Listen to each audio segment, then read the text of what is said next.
ธังสรณังกัจฉามิธัมมังสรณังกัจฉามิสังฆังสรณังกัจฉามิกับนมัสการพระมหาเถระพระสังฆาธิการพระเถรานุเถระสวัสดีท่านผู้ฟังและผู้ชมทุกท่านที่ติดตามในรายการพระไตรปิฎกลอยฟ้าครั้งนี้เป็นครั้งที่50เราก็ยังพูดถึงสภาวธรรมที่ทำให้เข้าถึงนามรูปปฏิฉีทญาณซึ่งผมก็ได้พูดไปแล้ว2ทวารด้วยกันนั่นคือทวารทางกายทวารทางกายก็คือการที่เรากระทบสัมผัสกับธาตุดินอะไรกระทบก็คือกายประสาทกระทบกับธาตุดินกระทบกับธาตุไฟกระทบกับธาตุลมแล้วเกิดเป็นจิตที่รู้โพธพารมณ์จิตนั้นได้แก่กายวิญญาณจิตเป็นผู้รู้เห็นด้วยการประจักษ์ตังนะครับส่วนจิตอื่นๆมีปัญจทวาราวชนะจิตสัมปติชนะจิตสันติรณจิตโวทัปนจิตชวนาจิตตถาลัมมนาจิตเหล่านี้รู้เห็นได้ตามที่ตามที่กายประสาทที่เขารู้เห็นนั่นก็เป็นเรื่องของทางกายแล้วครั้งที่แล้วนี่ก็ศึกษาไปในเรื่องของทวารทางตาทางตาก็จะมีอยู่3อย่างเช่นเดียวกันนั่นก็คือได้แก่รูปารมณ์รูปารมณ์ก็คืออารมณ์ที่กระทบกับจักขุประสาทกระทบกับประสาทตานะรูปารมณ์ที่กระทบกับประสาทตาแล้วก็ทำให้เกิดการรู้เห็นของจักขุวิญญาณจักขุวิญญาณเกิดขึ้นโดยอาศัยจักขุวัตถุแล้วก็ไปเห็นรูปารมณ์รูปารมณ์ได้แก่สีต่างๆที่เขาเห็นสีต่างๆก็เช่นเดียวกันกับทางกายนะครับเวลาเห็นแต่ละครั้งนะก็จะเห็นแค่สีแต่ละจุดเท่านั้นเองวิถีทางปัญจทวารแล้วก็ไปวิถีที่เป็นทางใจเรียกว่าสมุหคณวิถีแล้วก็สมุหก่อนที่จะถึงสมุหคณวิถีก็มีอาติตะคณวิถีรับอารมณ์ต่อจากปัญจทวารวิถีแล้วก็ไปรวบรวมไว้ที่สมุหคณวิถี3วิถีนี้จะเห็นเหมือนกันเลยนะครับนั่นก็คือจักขุทวารวิถีอาติตะคณวิถีแล้วก็สมุหคณวิถีเขาจะเห็นเหมือนกันเลยนะเห็นอะไรก็คือเห็นสีที่รับมาแต่ละครั้งเนี่ยเป็นสีที่เป็นจุดนะครับรับมาแต่ละครั้งมารวบรวมไว้ที่สมุหคณวิถีสมุหคณวิถีเป็นการรวบรวมสิ่งที่ได้เห็นทีละจุดทีละจุดเห็นครั้งที่1ก็ได้จุด1เห็นครั้งที่2ก็ได้จุด1แล้วตาด้านขวาเห็นทีตาด้านซ้ายก็เห็นทีก็ได้มาทีละจุดทีละจุดเมื่อจุดรวมกันมากๆก็เกิดติดต่อกันเป็นเส้นเป็นสายนะเป็นรูปร่างสันฐานขึ้นมาสมุหคณวิถีไม่สามารถรู้ได้สมุหคณวิถีมีหน้าที่อย่างเดียวนั่นคือรวบรวมรูปารมณ์เมื่อรวบรวมเสร็จแล้วเนี่ยตัวที่จะมารู้ว่าสีทั้งหลายที่เป็นจุดๆเนี่ยรวมกันแล้วเป็นรูปร่างสันฐานขึ้นมาว่าเป็นอะไรเป็นสัตว์เป็นบุคคลเป็นสิ่งของวัสดุต่างๆเป็นผู้หญิงผู้ชายเป็นพ่อเป็นแม่เป็นผ้าเป็นชีเป็นวิหารเป็นศาลาเป็นต้นไม้เป็นรถยนต์อย่างเงี้ยก็รู้ได้ด้วยวิถีที่เรียกว่าเป็น นามคานวิถีแล้วก็นามคานวิถีแล้วก็อัฏฐคานวิถีสองวิถีนี้จะเป็นวิถีที่จะถอดรหัสของการเห็นนะครับการได้ยินการได้กินการได้รสแล้วก็การถูกต้องสัมผัสทางกายทั้ง5วิถีนี้จะถูกถอดรหัสออกมาเป็นบัญญัติเป็นการสื่อสารให้เกิดความรู้ความเข้าใจระหว่างบุคคลทั้งหลายนะด้วยวิถีทั้งหมดเนี่ยจะมีอยู่5วิถีด้วยกันทางใจมีอยู่4นะครับแล้วก็ทางตา1นะครับแล้วก็จะมี4วิถีนะทางใจนะแล้วก็ทางหู1จะมีวิถีทางใจอีก4วิถีนี่เป็นชุดนะเป็นชุดของเขานะเป็นเขาเรียกว่าเป็นจิตตานิยามเป็นกฎของจิตต้องเป็นไปอย่างนี้เห็นแล้วก็ต้องผ่านไป4วิถีได้ยินแล้วต้องผ่านไปทางใจอีก4วิถีนะได้กินแล้วก็จะต้องผ่านไปทางใจอีก4วิถีได้รสแล้วก็ผ่านไปทางใจอีก4วิถีได้ถูกต้องสัมผัสก็จะผ่านไปทางใจอีก4วิถีตามที่เขาเปลี่ยนไปนะก็จะเป็นอยู่อย่างนี้นะตลอดชีวิตของเราเราปฏิสนธิคลอดออกมาก็จะเป็นอยู่อย่างนี้นะครับเป็นอยู่อย่างนี้ตลอดชีวิตไม่ว่าคุณจะอายุ100 ปี200 ปีนะขึ้นอยู่กับอายุกับนะแม้กระทั่งสมัยที่มนุษย์เรามีอายุ 80,000 ปีอย่างสมัยที่พระศรีอานจะมาอุบัติมนุษย์จะมีอายุกับที่ 80,000 ปีก็เป็นอยู่อย่างนี้นะครับก็เป็นอยู่อย่างนี้ไม่ได้แตกต่างกันเลยรูปก็เกิดขึ้นมาจิตก็เกิดของจิตจิตก็ไปรู้รูปบางครั้งจิตก็ไปรู้นามยังก็เกิดสลับเปลี่ยนแปลงไปอย่างนี้อยู่ตลอดเวลาเลยไม่ว่าจะยุคไหนสมัยไหนจะมีพระพุทธเจ้ากี่พระองค์สิ่งเหล่านี้ก็ยังเป็นอยู่อย่างนี้ไม่มีการเปลี่ยนแปลงนะมันเป็นของมันอย่างนี้เพราะฉะนั้นเราไม่รู้ความจริงเหล่านี้เรารู้เฉพาะเขาเรียกว่าเป็นสมมติบัญญัติเป็นสมมติสัจจะคือรู้ความจริงตามสมมุติเท่านั้นเองคือคลอดออกมาก็รู้ว่าโอ้นี่แม่ใช่ไหมครับผู้ที่คลอดเราออกมาเนี่ยเป็นแม่เราก็รู้อย่างเนี้ยคนนี้คือพ่อคนนี้คือพี่ชายคนนี้คือพี่สาวคนนี้คือน้องหญิงน้องชายคนนี้คือญาติอันนี้คือบ้านอันนี้คือโต๊ะอันนี้คือเก้าอี้ก็รู้อย่างนี้รู้ไปอย่างนี้ตลอดชีวิตแล้วก็เกิดมาใหม่ก็รู้อย่างนี้ตลอดไปเราไม่เคยเห็นรู้ความจริงตามสภาวะธรรมของนามและรูปเลยรู้เห็นตามความเป็นจริงนั้นคือรู้เห็นตามที่เขาเป็นยังไงให้รู้อย่างนั้นเขาเป็นสภาวะที่รู้ได้ด้วยทางตานั่นคือสีอย่างเดียวเราก็ต้องรู้สีอย่างเดียวเท่านั้นเราจะไปรู้อย่างอื่นไม่ได้ตามความเป็นจริงแต่ที่เรารู้นี่คือรู้เลยจากความเป็นจริงรู้เลยจากความเป็นปรมัตถ์ไปแล้วไปรู้เป็นสมมุติไปแล้วสมมุตินี้ก็เป็นสมมุติที่เป็นจริงตามโลกเขาเป็นใช่ไหมเราจึงเรียกว่าเป็นสมมุติสัจจะเพราะฉะนั้นสัจจะในโลกก็จะมีว่าโดย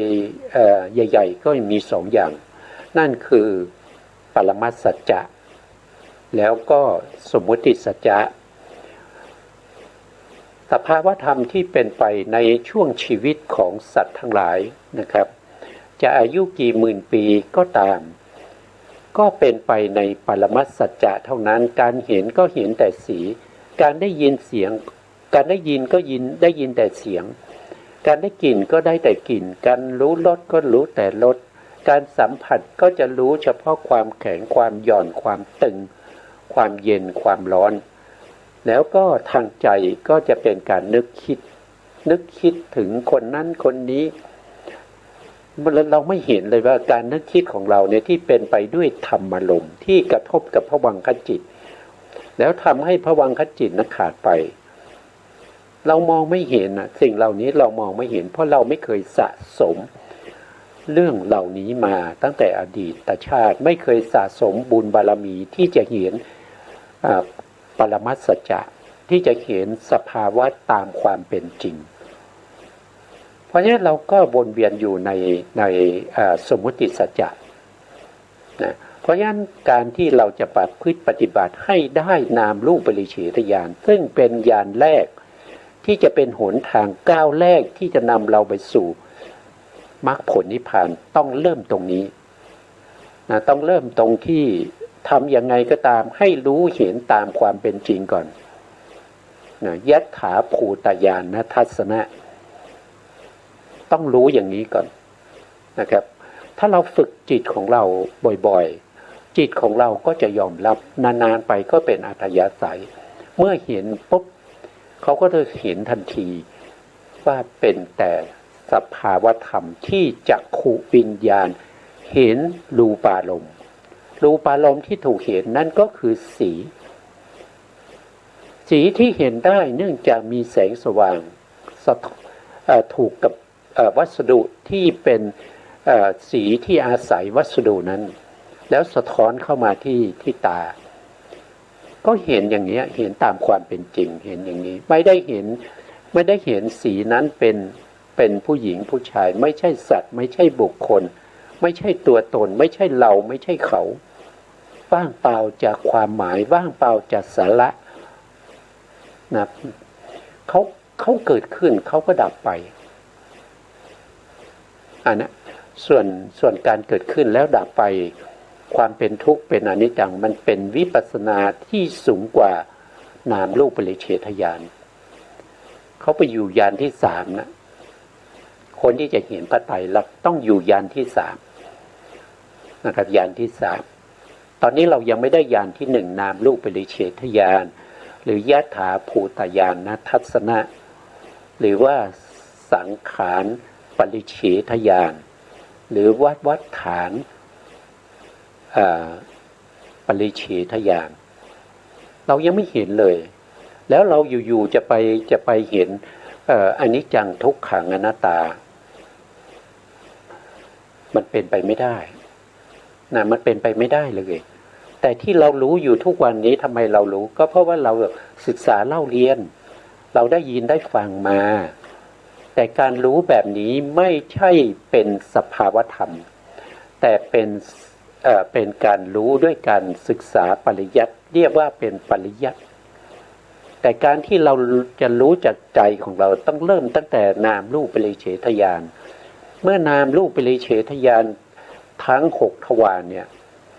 สมบูรณ์บริบูรณ์แล้วก็มีความชำนาญจิตใจของเราน้อมอยู่ในนามรูปด้วยความเป็นปรมัตถ์นะเห็นสีได้ยินเสียงไม่ใช่เสียงผู้ชายไม่ใช่เสียงผู้หญิงไม่ใช่เสียงเพลงไม่ใช่เสียงสวดมนต์เป็นแต่เสียงเท่านั้นเองการได้ยินหนึ่งครั้งก็ได้ยินก็มีเสียงแค่เขาเรียกเสียงว่า1 จุดก็เลยกันเสียงที่กระทบหูครั้งหนึ่งแต่ยังไม่รู้ว่าเป็นอะไรเสียง1ครั้งที่ได้ยินที่กระทบหูเนี่ยเราไม่สามารถจะรู้ได้ว่าเป็นเสียงอะไรพอครั้งที่2ก็กระทบหูอีกก็ยังไม่รู้ต้องเสียงหลายๆครั้งนะครับรวบรวมไว้ที่สมุหคานวิถีนามคานวิถีก็จะเข้ามาถอดรหัสเสียงนี้คือเสียง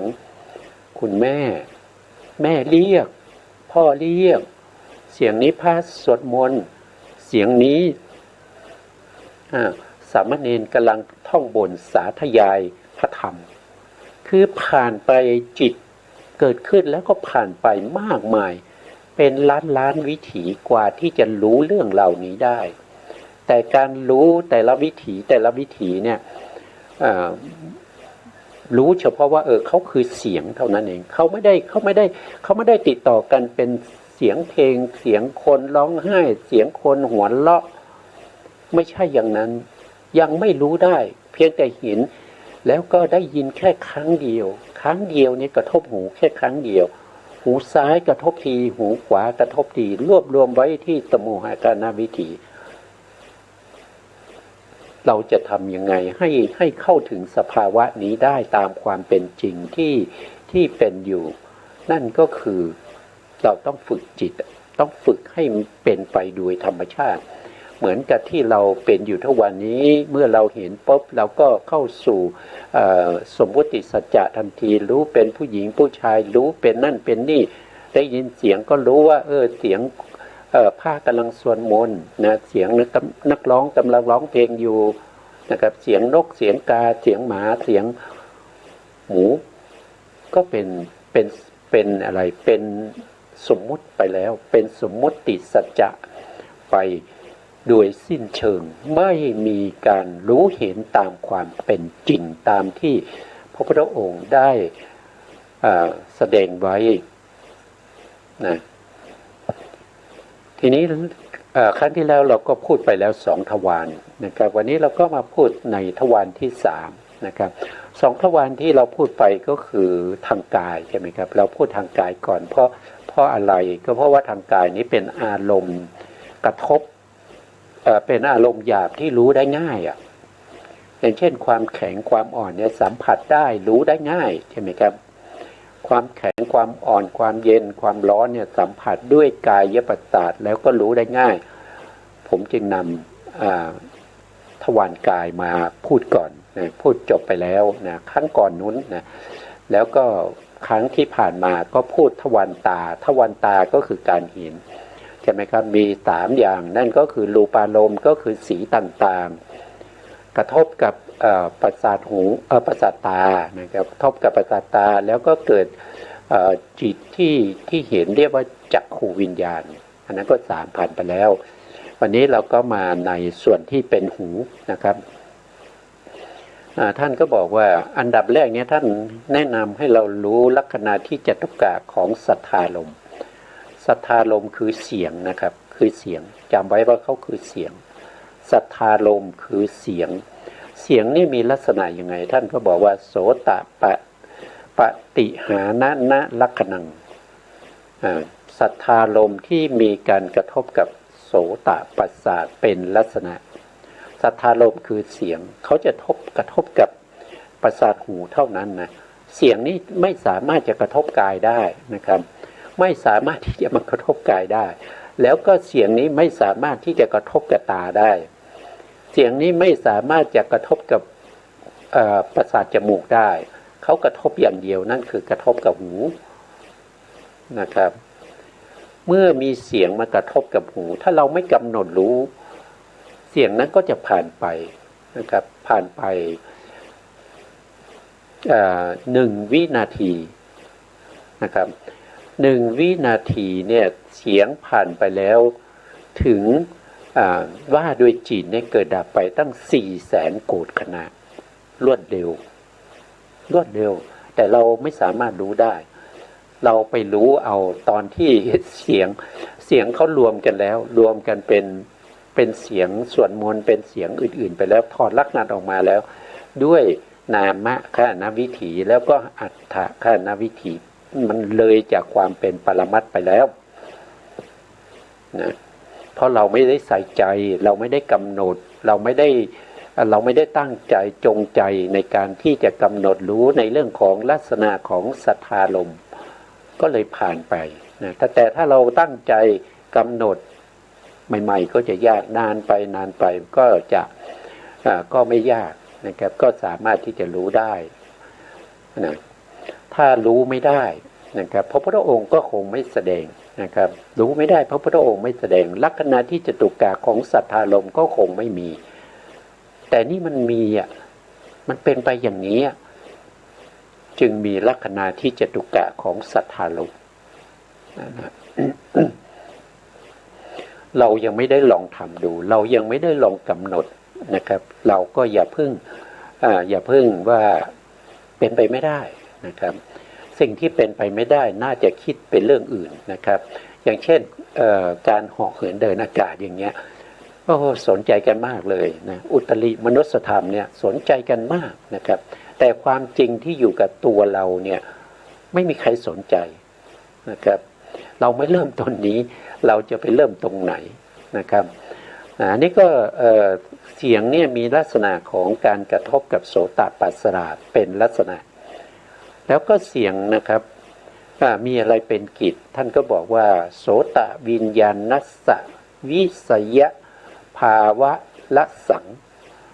มีอารมณ์ให้โสตวิญญาณเป็นกิจก็คือหมายถึงว่าเขาเป็นอารมณ์ให้แก่จิตที่ได้ยินนั่นคือโสตวิญญาณเป็นตัวได้ยินสัทธารมณ์แต่จะได้ยินเนี่ยก็จะต้องมีสัทธารมณ์กระทบกับโสตประสาทก่อนแล้วก็จะต้องมีการใส่ใจที่จะได้ยินด้วยถ้าเมื่อสัทธารมณ์กระทบกับโสตประสาทบ่อยๆแต่เราไม่ใส่ใจอย่างเช่นเราไปในงานมโหรสพงานวัดอย่างเงี้ยเสียงก็มากมายใช่ไหมครับสีก็มากมายถ้าเราสนใจเฉพาะสีเนี่ยเราก็จะไม่ได้ยินเสียงถึงแม้เสียงจะดังยังไงก็ไม่ได้ยินนะครับแต่บางทีสีสันมากมายกับไฟกระพริบเต็มเลยนะครับเดี๋ยวไฟกระพริบไฟนู่นไฟนี่นะครับแต่เราใส่ใจกับการสนทนากับเพื่อนเสียงของเพื่อนก็ไม่ได้ดังมากมายไม่ต้องใส่เครื่องขยายก็นั่งสนทนากันได้เสียงที่เขาเปิดลำโพงมาจากงานวัดดังกว่าอีกเราไม่ได้ใส่ใจเราก็ไม่ได้ยินนะครับลองสังเกตดูนะครับก็จะเป็นอย่างนี้นะก็จะเป็นอย่างนี้ถ้าเราไม่ได้ใส่ใจมันจะไม่ได้ยินนะแต่การใส่ใจของเราจะใส่ใจในเนื้อหาเรื่องราวหรือว่าจะใส่ใจในเรื่องของสัทธารมณ์สัทธารมณ์เป็นความจริงแต่ถ้าเป็นเรื่องราวเป็นเนื้อหานั่นคือผ่านไปเป็นสมมุติสัจจะไปแล้วไม่เลยจากความเป็นปรมัตถสัจจะนะครับต่อไปข้อที่3ของสัทธารมณ์นะครับก็คือตัดเสวะโคจรปัจจุปฐานังนะเป็นที่โคจรของโสตประสาทนะไม่โทษทีโสตวิญญาณนะครับเป็นที่โคจรของโสตวิญญาณเป็นผลนะโสตวิญญาณเนี่ยเขาเกิดขึ้นเนี่ยเขาต้อง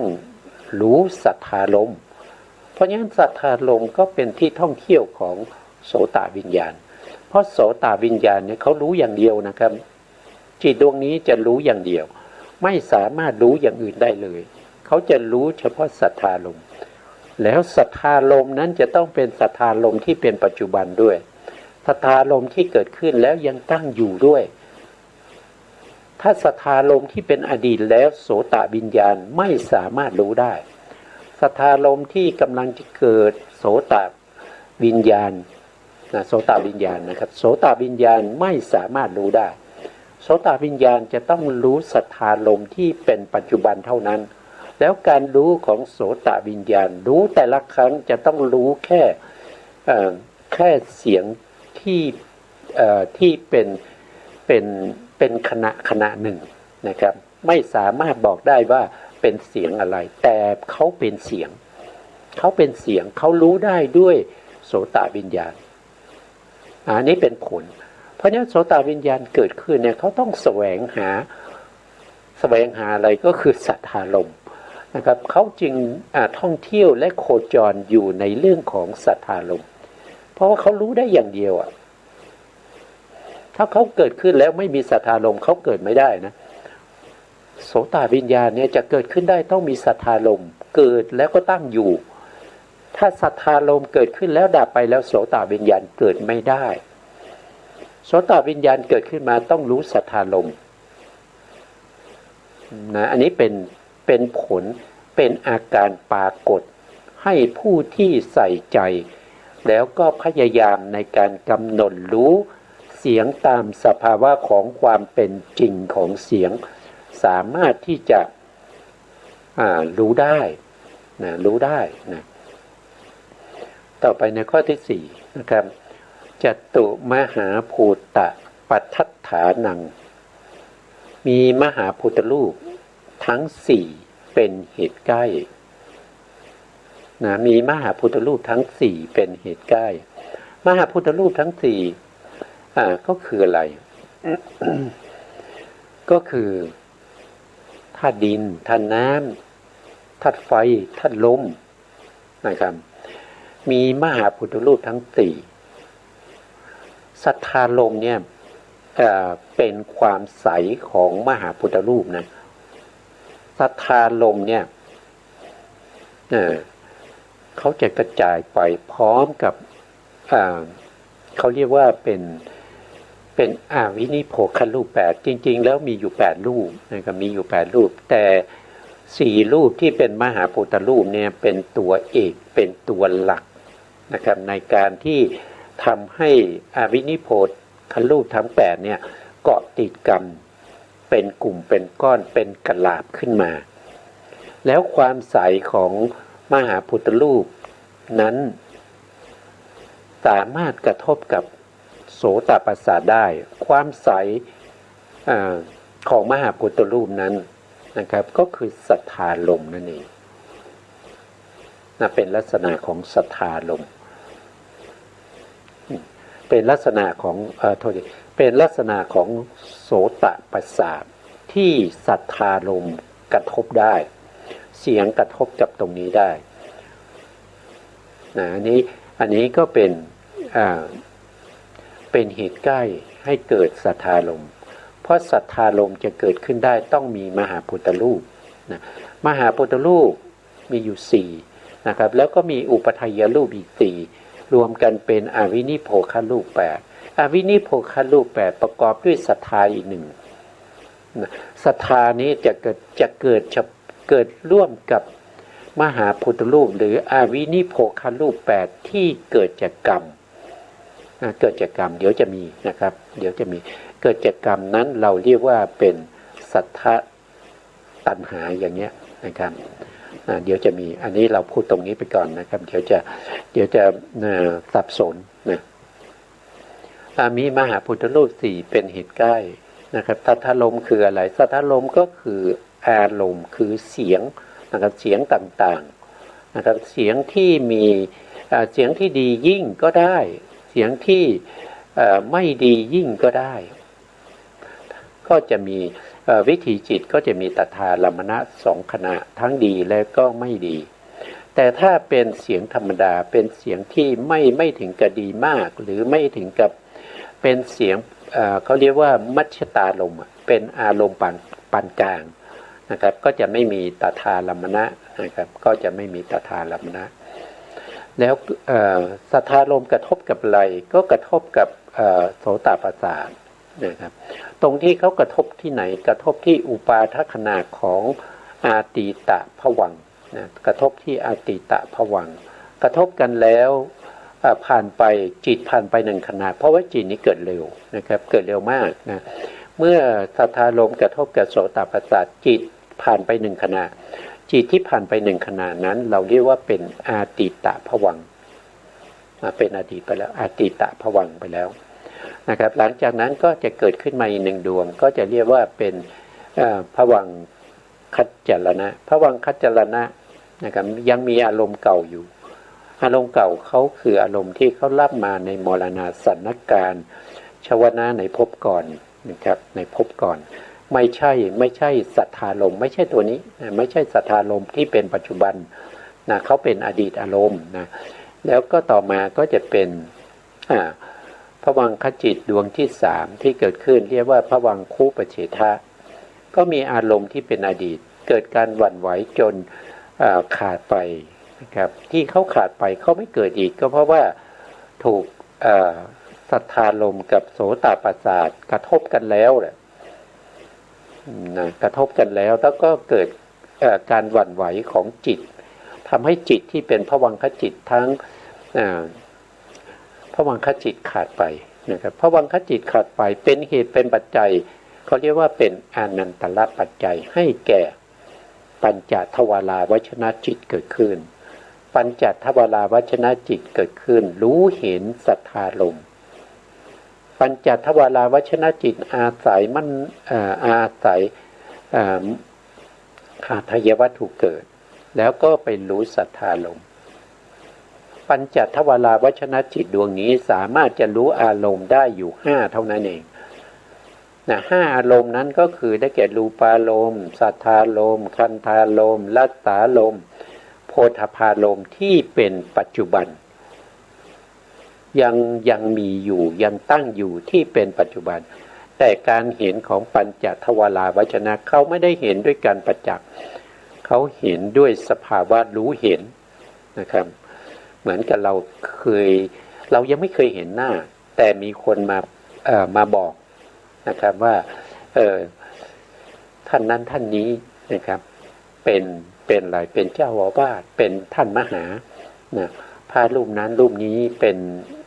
สอบได้ปรริญญาธรรม9ประโยคอันนั้นก็รู้เห็นแต่ไม่ได้เห็นตัวจริงๆนะครับเมื่อปัญจทวาราวชนะจิตเนี่ยรู้เห็นสัทธารมณ์แล้วก็ดับไปเป็นตัวที่ชี้แนะ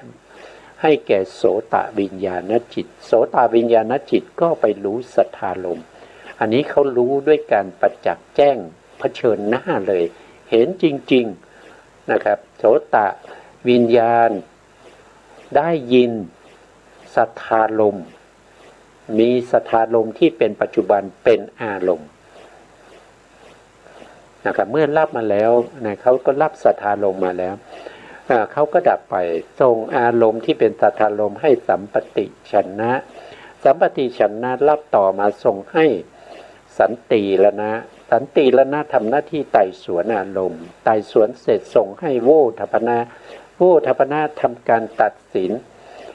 นะครับว่าเป็นอารมณ์ที่แรงไม่แรงนะครับถ้าแรงก็จะมีตถาลัมนะ2ขณะถ้าไม่แรงก็จะเป็นชวนาวาระไม่มีตถาลัมนะแล้วก็จะต้องตรงนี้เนี่ยเขาจะมีโยนิโสหรือโยนิโสด้วยถ้าบุคคลที่ไม่มีสุตตะนะครับก็คือไม่เคยได้ยินได้ฟังมาก่อนนะครับในเรื่องของพระสัทธรรมนะไม่เคยได้ยินได้ฟังมาก่อนเมื่อโวทัปนาเกิดขึ้นแล้วก็จะมีอโยนิโสมนสิการเมื่ออโยนิโสมนสิการเกิดขึ้นชวนะที่เกิดต่อมาก็จะเป็นอกุศลจิตนะครับก็จะเป็นโลภะมูลจิต8หรือโทสะมูลจิต2หรือว่าจะเป็นโมหะมูลจิต2ตามสมควรเกิดขึ้นแล้วก็ดับไปเกิดขึ้นแล้วก็ดับไปถึง7ขณะจิตดวงเดียวนะครับไม่ใช่ดวงเดียวกันแต่เป็นสภาวะอย่างเดียวเช่นโลภะมูลจิตดวงที่4เกิดขึ้นเป็นชวนะดวงที่1เพราะฉะนั้นดวงต่อไปเนี่ยนะครับดวงที่2ดวงที่3ดวงที่4ดวงที่5จนถึงดวงที่7เนี่ยก็จะเป็นโลภะมูลจิตดวงที่4เกิดขึ้นแล้วก็ดับไปซ้ำๆกันอยู่อย่างนี้ถึง7ครั้งอันนี้ก็เสพอกุศลไปเลยนะครับกรรมก็จะอยู่ตรงนี้นะครับเพราะว่าเขาเป็นอกุศลก็คือกรรมที่เป็นการกระทำเป็นมโนกรรมที่ไม่ดีนะครับเป็นบาปนะเป็นบาปแต่ถ้าบุคคลที่ได้ศึกษาเล่าเรียนในเรื่องของพระสัทธรรมมีคุณความรู้มีคุณธรรมมีจริยธรรมจิตใจน้อมไปในเรื่องของบุญกุศลมีธรรมะสัญญาอยู่เป็นประจำนะครับเมื่อเห็นสีแล้วสันติละนะส่งอารมณ์มาให้โวทัปนะนั้นก็จะทำหน้าที่ตัดสินอารมณ์ด้วยแล้วก็ทำการโยนิโสมนสิการด้วยนะตรงนี้นะครับสำคัญนะแต่การจะได้โยนิโสมนสิการหรือไม่ได้โยนิโสมนสิการเนี่ยก็ขึ้นอยู่กับว่า มีข้อมูลมากน้อยแค่ไหนเคยได้ยินได้ฟังมามากน้อยแค่ไหนถ้าไม่เคยได้ยินโดยปกติทั่วไปอย่างปุถุชนทั่วไปเนี่ยโวทัพพนาก็จะมีอโยนิโสมนสิการเป็นประจำคือจิตของเราก็จะไหลไปสู่เหมือนกับน้ำจะไม่มีการไหลจากที่ต่ำไปสู่ที่สูงจิตก็เหมือนกันนะครับเมื่อชวนาจิตเนี่ยเขาก็จะคุ้นเคยคุ้นชินอยู่กับอกุศลจิตทั้ง12ดวงนะครับดวงไหนจะเกิดก็แล้วแต่นะครับก็จะต้องเป็นอกุศลทั้งหมดเพราะไม่มีโยนิโสนะครับเป็นอโยนิโสถ้ามีข้อมูลมากนะครับก็จะเป็นโยนิโสตรงนี้ก็เป็นมหากุศลดวงใดดวงหนึ่งเกิดขึ้นแล้วก็ดับไปนะครับวิธีก็จะเป็นอยู่อย่างนี้แต่ว่าอารมณ์กับโสตประสาทนะครับที่เป็นที่อาศัยเกิดของโสตวิญญาณก็จะตั้งอยู่ถึงจิต17ขณะมาดับพร้อมกับตัทธาลัมมนาจิตดวงที่2ตรงนี้แล้วก็จิตที่เกิดขึ้นตรงนี้เป็นของใครนะทุกครั้งที่แล้วไม่ได้พูดถึงนะครับก็คือถ้าเป็นภวังคจิตเนี่ยตรงนี้นะครับก็จะต้องเป็นภวังคจิตของติเหตุกะนะติเหตุกะภวังคจิต9นั่นก็คือได้แก่มหาวิปากจิตนะมหาวิปากจิตที่เป็นญาณสัมปยุตเนี่ยตรงนี้นะครับก็จะเป็นอันนี้ทำหน้าที่ภวังคจิตนะครับก็คือตรงนี้เนี่ยภวังค์แล้วอติตะคัจจารณะคู่ปเฉทะเป็นมหากุศลวิบากประเภทที่เป็นติเหตุกะก็คือญาณสัมปยุตดวงใดดวงหนึ่งในมหาวิบากดวงที่1ก็ได้นะดวงที่2ก็ได้หรือดวงที่5ก็ได้หรือดวงที่6ก็ได้ดวงใดดวงหนึ่งมาเราได้มาตั้งแต่ปฏิสนธินะหรือว่าอาจจะเป็นของพวกที่เป็นผมก็ได้นะครับพวกที่เป็นผมก็เกิดด้วยวิปากจิตใช่ไหมครับเป็นรูปาวิปากจิต5นะครับก็เป็นปฐมฌานวิบากนะครับทุติยฌานวิบากตติยฌานวิบากจตุทัชฌานวิบากแล้วก็ปัญจมฌานวิบาก5ดวงนี้ดวงใดดวงหนึ่งนะของบุคคลคนหนึ่งนะรวมกับมหาวิปากจิต4ก็เป็น9นะก็เป็น9ดวงนะครับนะปัญจทวาราวชนะจิต1ดวงก็คือดวงนี้นะทำหน้าที่อาวชนะอารมณ์นะแล้วก็โสตวิญญาณมีอยู่2ดวงนะครับก็คือโสตวิญญาณที่เป็นอกุศลวิบากรับอารมณ์ที่ไม่ดีนะแล้วก็โสตวิญญาณที่เป็นอเหตุกากุศลวิบากรับอารมณ์ที่ดีก็ขึ้นอยู่กับว่าอารมณ์ดีหรือไม่2ดวงนี้ก็จะเกิดตามอารมณ์นะครับเกิดตามอารมณ์รู้เห็นด้วยการประจักษ์แจ้งด้วยโสตวิญญาณนี้สัมปติชนะสัมปติชนะดวงนี้ก็คือได้แก่ก็คือจิต2ดวงนี้นะสัมปติชนะที่เป็นอกุศลวิบากกับอเหตุกากุศลวิบากเขาก็จะเกิดรับอารมณ์ต่อจากโสตวิญญาณตามสภาวะของอารมณ์ถ้าเป็นอารมณ์ที่ไม่ดีก็จะเป็นอกุศลวิบากที่เป็นสัมปติชนะที่เป็นอกุศลวิบากถ้าเป็นอารมณ์ที่ดีก็จะเป็นสัมปติชนะที่เป็นอเหตุกะกุศลวิบากสันติละนะก็เช่นเดียวกันนะครับสันติละนะมีอยู่3ดวงนะถ้าอารมณ์ไม่ดีนะครับก็เป็นสันติละนะที่เป็นอเหตุกะโทษทีอารมณ์ไม่ดีก็จะเป็นอกุศลวิบากนะถ้าเป็นอารมณ์ที่ดีก็จะเป็นอเหตุกะกุศลวิบากแต่ถ้าเป็นอารมณ์ที่ดีแล้วก็เกิด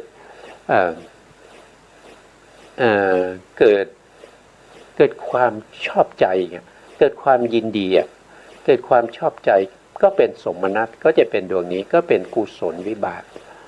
เป็นกุศลเป็นอเหตุกะกุศลวิบากมีอารมณ์เป็นมีเวทนาเป็นสมนัตมีเวทนาเป็นสมนัต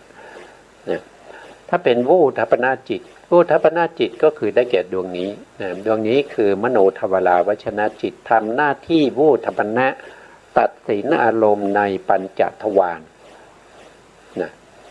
ต่อมานะครับต่อมาชวนาจิตนะชวนาจิตนี้เป็นอกุศลก็ได้นะเป็นอกุศลดวงใดดวงหนึ่งถ้าโวทัปนานี้ไม่มีโยนิโสเป็นอโยนิโสก็จะเป็นโลภะมูลจิต8ดวงใดดวงหนึ่งหรือว่าเป็นโทสะมูลจิต2ดวงใดดวงหนึ่งหรือว่าเป็นโมหะมูลจิต2ดวงใดดวงหนึ่งชวนานี้ก็จะเกิดดับ7ครั้งแต่ถ้ามโนทวาราวชนะจิตทำหน้าที่อาวชนะตรงนี้แล้วก็มีโยนิโสมนสิการชวนาจิตเหล่านี้ก็จะเป็นมหากุศลมหากุศล8ดวงดวงใดดวงหนึ่งเกิดซ้ำๆกันถึง7ครั้งนี่ก็เป็นวิธีนะครับเป็นวิธีแล้วก็สันติละหน้าตรงนี้มีอยู่11นะครับมีอยู่11ก็คือได้แก่มหาวิปากจิต8นะครับทำหน้าที่สันติละหน้ารับอารมณ์ต่อจากชวนะแล้วก็มีอยู่ตรงนี้อีก3ดวงนะครับก็คือสันติละนะที่เป็นอกุศล1สันติละนะที่เป็นกุศล2เป็นอุเบกขา1เป็นสมนัต1นะครับรวมก็จะเป็น11นะก็จะเป็น11แล้วภวังคจิตหลังจากตัทาลัมมนาจิตดับไปแล้วภวังคจิตก็จะเกิดต่ออีกนะครับเกิดต่ออีกอันนี้ก็ภวังคจิตก็จะมาขั้นนี้อีกมากมายนะครับขั้นมากมายแล้วก็ตรงไหนเนี่ยนะครับปัญจทวาราวชนะที่เราพูดถึงเมื่อกี้เป็นโสตทวารวิถีใช่ไหมเมื่อเกิดแล้วมีภวังค์มาขั้นตรงนี้นะมากมายตามสมควรแก่บุคคลนะครับแล้วก็ไปเป็นอาติตะฆานวิถีอันนี้เกิดทางใจอาติตะฆานวิถีเกิดขึ้นแล้วก็ดับไปก็จะมีภวังค์มาขั้นอีกนะตามสมควรแก่บุคคลมากน้อยนะแล้วก็ไปรวบรวมไว้ที่สมุหฆานวิถีสมุหฆานวิถีรวบรวมแล้วก็ภวังคจิตก็จะเกิดขึ้นอีกมากมายเมื่อภวังคจิตเกิดขึ้นก็จะมีนามฆานวิถีพยายามที่จะรับอารมณ์ที่สมุหฆานวิถีรับมาจะใส่ชื่อลงไปเขาเป็นนามะนะครับเขาจะใส่ชื่อลงไปเสียงนั้นเป็นเสียงอะไรเขาก็จะใส่ชื่อลงไปเสียงเพลงเสียงดนตรีเสียงนกเสียงหนูเขาก็ใส่ไปถ้าเรารับมาแล้วเรากำหนดรู้ถึงเสียงนั้นทุกๆขณะเนี่ยนามฆานวิถีถอดไม่ได้นะครับไม่สามารถถอดได้เพราะว่าเขาเป็นปรมัตถ์นะมันจะล่วงเลยมาเป็นใส่นามเข้าไปไม่ได้นะแล้วก็อัฏฐาก็คือเป็นเรื่องราวนะครับเป็นเรื่องราวเป็นเนื้อหาก็ไม่ได้นะเพราะว่าสิ้นสุดตรงนี้เป็นปรมัตถ์นะครับนะแต่ละวิถีก็จะมีภวังค์เกิดขึ้นขั้นไว้เห็นไหมครับเกิดขึ้นข้างไว้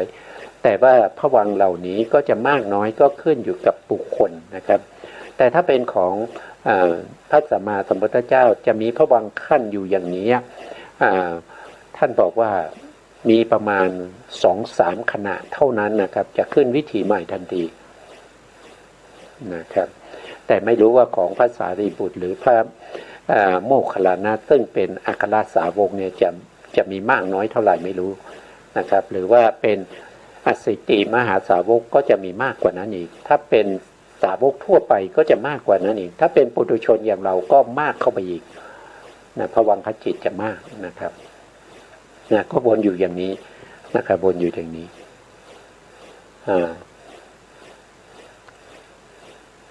นี้ขาดหน้าแล้วนี่ที่เราพูดถึงเมื่อกี้นะครับเมื่อกี้นี้เราพูดถึงส่วนนี้อยู่นะครับยังสัทธาลมนะครับสัทธาลมการที่จะเกิดขึ้นอย่างนี้ดำเนินชีวิตจะเป็นไปอย่างนี้ตลอดเวลาเท่ากับอายุของเรานะครับเมื่อเรารู้ลักษณะที่จตุกะของสัทธาลมแล้วต่อไปเราสัทธาลมนี้เขากระทบกับ โสตประสาทเพราะฉะนั้นเราก็ต้องไปรู้ในเรื่องของโสตประสาทนะครับเราก็ผ่านไปอีก1สไลด์นะสไลด์นี้ก็จะเป็นลัคนาที่จตุกะของโสตประสาทโสตประสาทมีลักษณะอย่างไรท่านบอกว่าสัทธาภิคาตาละหะภูตัปปะสาทะลักขณังมีความใสของมหาพุทธรูปนะครับที่กระทบกับศรัทธาลมได้อันนี้คือตัวประสาทนะครับตัวประสาทเพราะฉะนั้นตัวประสาทคือความใสของมหาพุทธรูปทั้ง4แล้วก็ความใสตรงนี้เนี่ยกระทบได้เฉพาะศรัทธาลมเท่านั้นกระทบกับอย่างอื่นไม่ได้กระทบกับอย่างอื่นไม่ได้เป็นลักษณะของเขานะแล้วก็มีกิจอย่างไงนะครับเป็นกิจนะครับท่านก็บอกว่าสัทเทสุอาวินชนะลัสสังนะมีการแสวงหาศรัทธาลมนะโสตประสาทนี่เกิดขึ้นก็แสวงหาศรัทธาลมเพราะว่าเขาเป็นคู่กันเขาจะกระทบกันนะเมื่อเขาเกิดขึ้นเขาก็ต้องกระทบกับโสตประสาทเป็นกิจอยู่นะครับก็แสวงหาโสตประสาทแสวงหาศรัทธาลมนะครับเป็นกิจนะต่อไปเป็นผลยังไงหรือเป็นอาการปรากฏยังไงท่านก็บอกว่าโสตวิญญาณัสสะอาทาละภาวะปัจจุปทานังมีการทรงอยู่ของโสตวิญญาณเป็นผลนะก็คือหมายถึงว่าโสตวิญญาณเนี่ยเขาอาศัยโสตประสาทเกิดขึ้นถ้าไม่มีโสตประสาทโสตวิญญาณเกิดไม่ได้อันนี้เป็นผลนะเป็นผลนะต่อไปนะครับอะไรเป็นเหตุใกล้ให้เขาเกิดนะสัทธกามะตานิธานะกัมมะชะภูตะปัฏฐานังมีมหาพุทธรูปอันเกิดจากกรรมนะครับก็คือได้แก่สัทธตัณหาก็คือหมายถึงว่าเสียงที่ตัณหาเข้าไปยึดถือตัณหาเข้าไปยินดีชอบใจในเสียงนั้นเป็นเหตุใกล้ให้เกิดโสตประสาทนี่ก็เป็นลักษณะที่จตุกะของโสตประสาทต่อไปเราก็ไปดูของจิตนะครับจิตที่เป็นโสตวิญญาณนะโสตวิญญาณนะตรงนี้ต้องย่อลงนิดนึงนะครับลักษณะที่จตุกะของโสตวิญญาณจิตอันนี้เป็นจิตนะก็คือดวงนี้นะลักษณะที่จตุกะของโสตวิญญาณนี้นะมีว่ายังไงลักษณะเขาเป็นยังไงนะครับโสตสันนิสิตะสัทธวิชานันลักขณังมีการอาศัยหูอาศัยหูรู้แจ้งศรัทธาลมเป็นลักษณะหูในที่นี้หมายถึงอะไรหมายถึงประสาทหูนะประสาทหูก็คือโสตประสาทคือโสตวิญญาณจะรู้แจ้งอารมณ์ก็ต้องอาศัยโสตประสาทอาศัยโสตประสาทรู้ศรัทธาลมเป็นลักษณะนะแล้วกิจของเขาคืออะไรนะครับก็คือสัทธมตาลัมมณะละสังมีเพียงเสียงเป็นอารมณ์เป็นกิจโสตวิญญาณจะต้องรู้เสียงอย่างเดียวก็คือศรัทธาลมนะครับเพราะฉะนั้นศรัทธาลมหรือเสียงนั้นเป็นอารมณ์ของ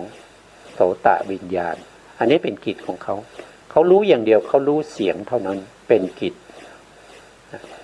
ต่อไปมีอะไรเป็นอาการปรากฏหรือมีอะไรเป็นผลนะครับศรัทธาพิมุขภาวะปัจจุปทานัง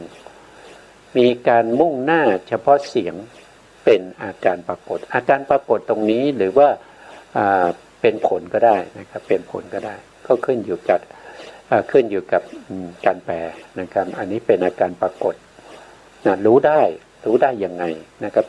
เป็นอาการปรากฏของปัญญาบางทีเขาก็แปลอย่างนั้นนะต่อไปอะไรเป็นเหตุใกล้ให้โสตวิญญาณเกิด สัทธาลัมมณะนายะกิริยามโนธาตุยาอัปปะคัมมะปัฏฐัฏฐานังมีการปราดเปรยปราศจากปัสสะปราศกิริยามโนธาตุที่มีเสียงเป็นเหตุใกล้ให้เกิดก็คือท่านหมายถึงว่าเหตุใกล้ให้เกิดโสตวิญญาณเนี่ยก็คือปัญจทวารานั้นปัญจทวาราวชนะจิตที่ทำหน้าที่อาวชนะสัทธารมณ์นั้นต้องจากไปก่อนนะจากไปก่อนต้องจากไปก่อนก็คือต้องดับไปก่อนนะต้องดับไปการดับไปของปัญจทวาราวชนะจิตนี้แหละเป็นเหตุให้เกิดโสตวิญญาณนะโสตวิญญาณจะเกิดขึ้นเมื่อปัญจทวาราวชนะจิตดับไปปัญจทวาราวชนะจิตยังอยู่โสตวิญญาณเกิดไม่ได้อันนี้ก็เป็นเหตุใกล้ให้เขาเกิดเสียงนะครับการรู้เสียงรู้แต่ละขณะนะครับเมื่อรู้แล้วเสียงนั้นยังเป็นปรมัตถ์ไม่สามารถจะรู้ได้ว่าเป็นเสียงอะไรแต่เสียงนั้นรวมกันจุดเสียงแต่ละครั้งนั้นรวมกันมากๆก็สามารถรู้ได้ว่าเป็นเสียงของผู้หญิงผู้ชายนะครับเสียงเพลงเสียงนกเสียงหนูเสียงกานะครับรู้ได้เนื่องจากสัทธาลมแต่ละขนาดที่รวมกันเป็นกลุ่มเป็นก้อนเป็นเส้นเป็นสายแล้วถึงจะรู้ได้รู้ด้วยความเป็นสมมติสัจจะแต่รู้ด้วยความเป็นปรมัตถสัจจานี้เมื่อโสตวิญญาณรู้ขณะที่หนึ่งเขาก็รู้แล้วว่าสิ่งนั้นคือ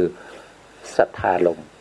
สัทธาลมคือเสียงต่างๆคือเพียงแต่เสียงยังไม่รู้ว่าเป็นเสียงอะไรอันนี้ก็เป็นความจริงเป็นปรมัตถ์ที่มีอยู่จริงๆแล้วก็มีอยู่ในชีวิตประจำวันของเราตั้งแต่เราคลอดจนถึงเราตายอายุ70 80 90 100ก็จะมีสภาวะอย่างนี้ดำเนินไปอยู่ตลอดเวลานอกจากเวลาที่เราหลับเรานอนหลับสนิทนะครับไม่ฝันแม้กระทั่งเวลาฝันเนี่ยบางทีเราก็ยังฝันถึงสัทธารมเลยฝันถึงเสียงเลยนะครับเสียงแต่ฝันไปบางทีก็รู้บ้างไม่รู้บ้างนะครับจับใจความได้บ้างไม่ได้บ้างแต่ก็เป็นเสียงในขณะที่ฝันนั้นนะอันนี้ก็ผ่านไปหนึ่งทวารนะครับต่อไปก็เรื่องของคันธารมก็คือกลิ่นนะครับกลิ่นก็เช่นเดียวกันก็มีความเป็นไปเป็นอย่างนี้นะครับมีความเป็นไปอย่างนี้ไม่มีอย่างอื่นนะครับเป็นไปยังไงนะครับก็จะมีลักษณะมีกิจมีผลแล้วก็มีเหตุใกล้นะกิจลักษณะของเขาก็คือคานะปฏิหะนะลักขณังมีการกระทบกับคานะประสาทเป็นลักษณะนะครับกลิ่นต้องกระทบกับคานะประสาทนะครับต่อไปนะครับคานะวิญญาณสะวิสยภาวะละสังเป็นอารมณ์ให้แก่คานะวิญญาณนะคันธารมณ์นี้ต้องเป็นอารมณ์ให้แก่คานะวิญญาณนะคานะวิญญาณก็คือดวงนี้นะครับคันธารมณ์เป็นอารมณ์ให้แก่คานะวิญญาณคานะวิญญาณเกิดขึ้นได้เพราะอาศัยคานะประสาทเกิดขึ้นแล้วก็ไปรู้คันธารมณ์นะต่อไปตัดเสวะโคจละปัจจุปทานังเป็นที่โคจรของคานะวิญญาณเป็นผลคานะวิญญาณก็ต้องโคจรอยู่ในคันธารมณ์เพราะคานะวิญญาณรู้อย่างอื่นไม่ได้เขารู้ได้อย่างเดียวคือคันธารมณ์แล้วคันธารมณ์นั้นจะต้องเป็นปัจจุบันยังตั้งอยู่นะครับเพราะว่าคันธารมณ์มีอายุถึง17ขณะจิตมาดับตรงนี้เพราะฉะนั้นคานะวิญญาณเกิดขึ้นก็ต้องรู้คันธารมณ์ที่เป็นปัจจุบันอาศัยอะไรอาศัยคานะประสาทเกิดขึ้นนะเหตุใกล้ให้เกิดนะครับ จาตุมมหาภูตะปทัฏฐานังมีมหาพุทธรูปทั้งสี่เป็นเหตุใกล้ให้เกิดนะนี่ก็ต่อไปเราก็ไปดูในส่วนที่เป็นคานาปัสสะนะครับคานาปัสสะก็จะมีลักษณะที่จตุกะอยู่สี่อย่างเหมือนกันเป็นลักษณะเป็นกิจเป็นผลแล้วก็เป็นเหตุใกล้ให้เกิดนะครับแต่วันนี้เวลาเราไม่พอนะครับเวลาเราไม่พอแล้วนะเพราะฉะนั้นเราก็ต้องคืนเวลาให้ทางสถานีนะครับ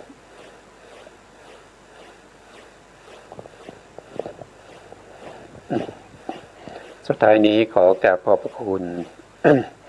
ขอกราบขอบพระคุณพระครูสมุทรวิสุวัฒน์วรกิจโจผู้อำนวยการสถานีวิทยุเพื่อการศึกษาพระพุทธศาสนาและวัฒนธรรม